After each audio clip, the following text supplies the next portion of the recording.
वो artificial intelligence यानी कृत्रिम बुद्धि पर काम करती है। नाम सूचना सेठ, एआई कंपनी की फाउंडर। लेकिन जिस आर्टिफिशियल बुद्धि को कंट्रोल में करके दुनिया को नई राह दिखाती है, वो खुद के दिमाग पर कंट्रोल नहीं कर पाई और अपने ही बच्चे की कातिल बन गई। वो बच्चा जिसे अभी तो देश दुनिया, पति पत्नी, तलाक, जिंदगी और मौत का पता ही नहीं था। वो मासूम जिसे सिर्फ ये पता था कि प्यार तो शायद वो होता है जो माँ बाप मुझसे करते हैं, लेकिन वही प्यार कब खून का प्यासा हो जाएगा, शायद उसके दिमाग में ये सब कुछ कभी आया ही नहीं होगा, क्योंकि वो इंसानी बच्चा था, ना कि आर्टिफिशियल दुनिया का कृत्रिम दिमाग वाला कोई रोबोट।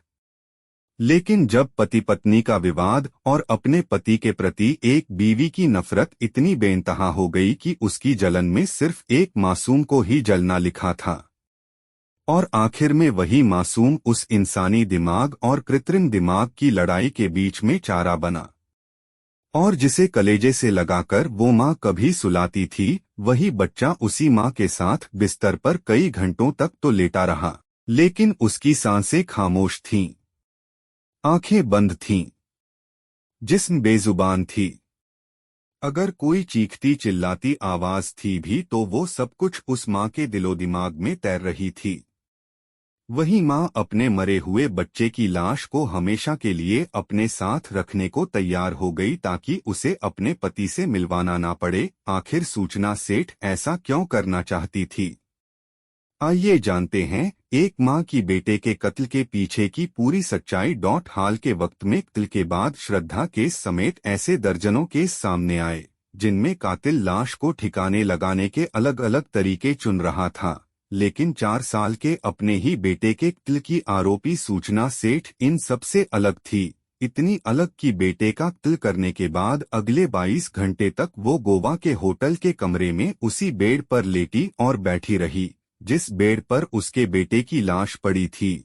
इतनी अलग कि जब होटल छोड़ने का वक्त आया तब उसने अपने हाथों से अपने बेटे की लाश को बहुत संभाल कर बैग के अंदर डाला। लाश के ऊपर खिलौना रखा, खिलौने के ऊपर उसके कपड़े रखे, कपड़ों के ऊपर फिर बाकी बचे खिलौने रखा। इसके बाद सबसे आखिर में बैग के सबसे ऊपर अपने कपड़े रखे। इसके बाद उसी बैग के साथ वो गोवा से बेंगलुरु जाने के लिए कैब में सवार हो गई। वो अपने बेटे को अपने साथ बेंगलुरु के अपने उसी घर में ले जाना चाहती थी जिस घर में वो रहती थी। घर पहुंचने के बाद भी वो अपने बेटे की लाश को अपने घर में ही रखना चाहती थी, उस समय तक जब तक कि इस लाश का सच बाहर नहीं आ जाता, क्योंकि सूचना सेठ की जिद थी कि उसका बेटा हमेशा उसके साथ रहेगा।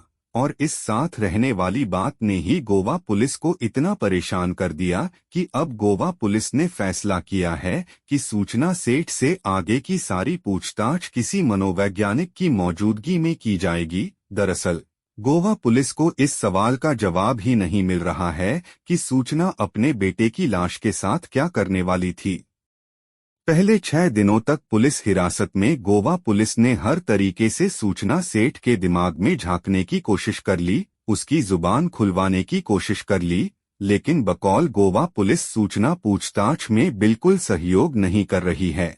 इसी शिकायत के साथ गोवा पुलिस 6 दिन की पुलिस हिरासत खत्म होने के बाद सोमवार को और ज्यादा पुलिस हिरासत की मांग लेकर अदालत पहुंची थी, जहां अदालत ने गोवा पुलिस की अर्जी मंजूर करते हुए सूचना को 5 और दिनों के लिए पुलिस हिरासत में भेज दिया है। लेकिन इसी दौरान गोवा पुलिस ने कोर्ट में जो जानकारी दी उस जानकारी के मुताबिक अब तक की इस पूरी कहानी में कुछ नई चीजें सामने आई हैं। तो पेश है पूरे देश के बेचैन कर देने वाली 4 साल के एक बच्चे की उसी की मां के हाथों हुए कत्ल की कहानी का पूरा सच। बेंगलुरु की एक फैमिली कोर्ट के आदेश के बावजूद आखिरी 5 संडे को सूचना ने अपने बेटे को उसके पिता से नहीं मिलवाया था।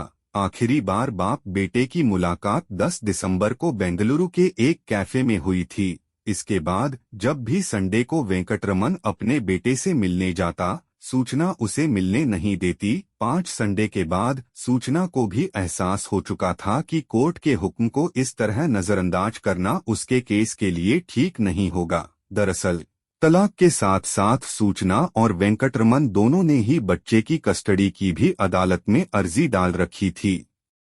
इसी के बाद एक सोची समझी साजिश के तहत 5 जनवरी यानी शुक्रवार को सूचना ने वेंकटरमन को टेक्स्ट भेजा। मैसेज ये कि 7 जनवरी यानी संडे को बेंगलुरु के ही एक पते पर सुबह 10 बजे वो अपने बेटे से मिल सकता है। सूचना ने वो पता भी टेक्स्ट किया था। टेक्स्ट पढ़ने के बाद वेंकटरमन 7 जनवरी संडे की सुबह 10 बजे से पहले ही बताए हुए पते पर पहुंच गया, लेकिन करीब घंटा भर इंतजार करने के बावजूद सूचना अपने बेटे को लेकर नहीं आई। इस दौरान उसने उसके टेक्स्ट और मेल का भी जवाब नहीं दिया। वेंकटरमन ने वापस घर पहुंचकर भी सूचना को टेक्स्ट और मेल किया। दरअसल दोनों के बीच सारी बातचीत इसी तरह होती थी, क्योंकि मामला कोर्ट में था और टेक्स्ट और ईमेल आगे चलकर सबूत बन सकते थे, लेकिन सूचना का फिर भी कोई जवाब नहीं आया। इत्तेफाक से 7 जनवरी यानी संडे की शाम को ही वेंकटरमन को काम के सिलसिले में इंडोनेशिया जाना था। फ्लाइट की टिकट पहले से बुक थी, लिहाजा वो शाम को बेंगलुरु से जकार्ता निकल पड़ा। इस बात से बेखबर की सूचना अपने बेटे को लेकर संडे से एक दिन पहले ही बेंगलुरु से गोवा जा चुकी है। उधर सूचना सेठ ने 5 जनवरी को वेंकटरमन को जानबूझकर टेक्स्ट किया था कि 7 जनवरी को वो बेटे से मिलने आ सकता है, जबकि उससे पहले ही उसने प्लान के तहत 6 जनवरी को गोवा की फ्लाइट की टिकट और होटल की बुकिंग करा रखी थी। 6 जनवरी की रात की फ्लाइट से वो बेंगलुरु से गोवा पहुंचती है। गोवा पहुंचने के बाद रात 11:30 बजे वो नॉर्थ गोवा के द सोल बनियान ग्रैंडे होटल में चेक इन करती है।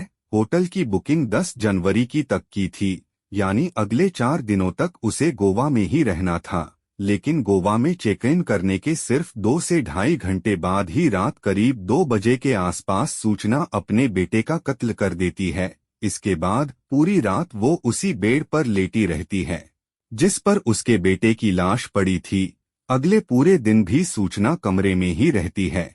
वो एक बार भी कमरे या होटल से बाहर नहीं जाती, यहाँ तक कि वो खाने पीने के लिए एक बार भी रूम सर्विस तक को कॉल नहीं करती। ये वही संडे का दिन था जिस संडे को वेंकटरमन को उसके बेटे से मिलवाने के लिए सूचना ने 5 जनवरी को टेक्स्ट भेजा था, यानी उसने अपने बेटे का कत्ल संडे के दिन ही किया था। संडे के पूरे दिन उसके मोबाइल पर सिर्फ और सिर्फ सुबह करीब 10 से 11 बजे के दरमियान वेंकटरमन का ही मैसेज आया था।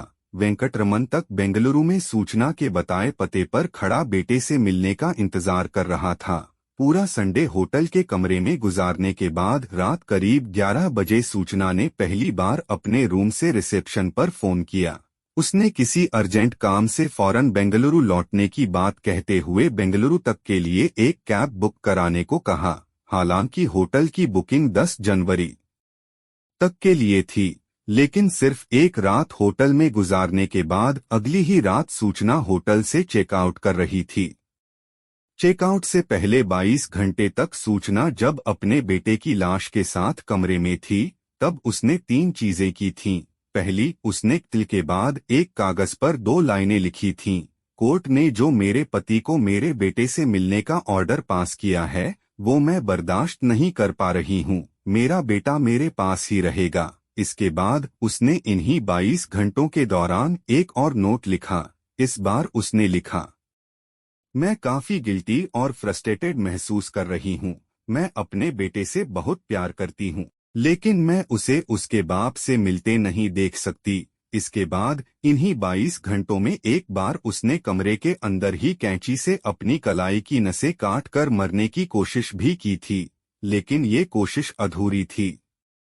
सूचना के चेकआउट करने के बाद 8 जनवरी की सुबह पुलिस को शक हो चुका था। इसी के बाद कैब ड्राइवर के जरिए सूचना को बेंगलुरु जाने के रास्ते में ही पकड़ने की प्लानिंग की गई और ड्राइवर की मदद से दोपहर करीब 12 बजे के आसपास कर्नाटक के चित्रदुर्ग जिले के आईमंगला पुलिस स्टेशन में सूचना को हिरासत में भी ले लिया गया।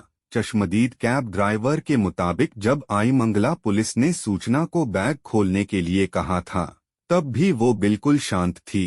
आईमंगला पुलिस सूचना से ही बैग में रखे कपड़े और खिलौने हटाने को कह रही थी। सूचना ने वो कपड़े और खिलौने हटाए भी, लेकिन आखिर में जिन कपड़ों के नीचे उसके बेटे की लाश थी, वो कपड़े उसने नहीं हटाए। मजबूरन